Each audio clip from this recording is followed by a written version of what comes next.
So one thing that I have learned about creating wealth is that if you just do what successful people do, you can also have what successful people have. Why do wealthy people operate out of trusts?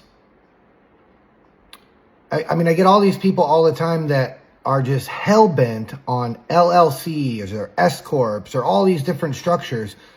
You have to understand that all of those products, S-Corp, LLC, C-Corp, even you as an individual taxpayer, those are all creatures of legislature. They're all products of the USA Corporation. You have to understand that when you operate out of one of those products, those are like the pieces on the Monopoly game. So it's like you got the guys that created the Monopoly board, right? And then they created all the characters that are on the board. You've got the top hat and the car and all these different characters, right? Those are your products.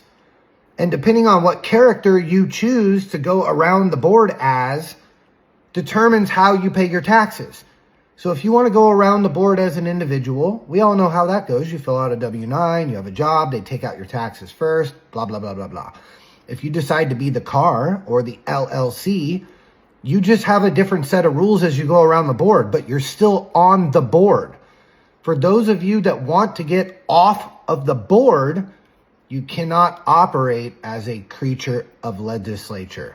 That is why you have to operate in the private. You have to operate out of a private entity, whether it be a private foundation or a private trust, right? Just like you hear the wealthy people, they all operate out of trusts, and so do banks, by the way. Most banks are bank and trusts. They're in private trusts. Go to a bank, slip and fall, hurt yourself, try to sue the bank. It's not going to happen. They're all wealthy people understand the power of trusts. What is a trust? A trust is just a contract. It's an estate. It is a private trust is a contract between the grantor, the trustee, and the beneficiaries. And in our case, it's non-grantor, meaning our law firm, the grantor, resigns when they're done.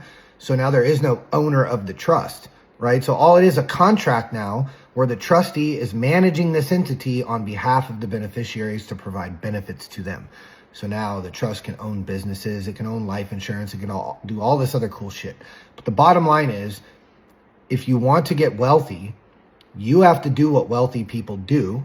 And one of those things is you need to learn about trusts and you need to understand how to operate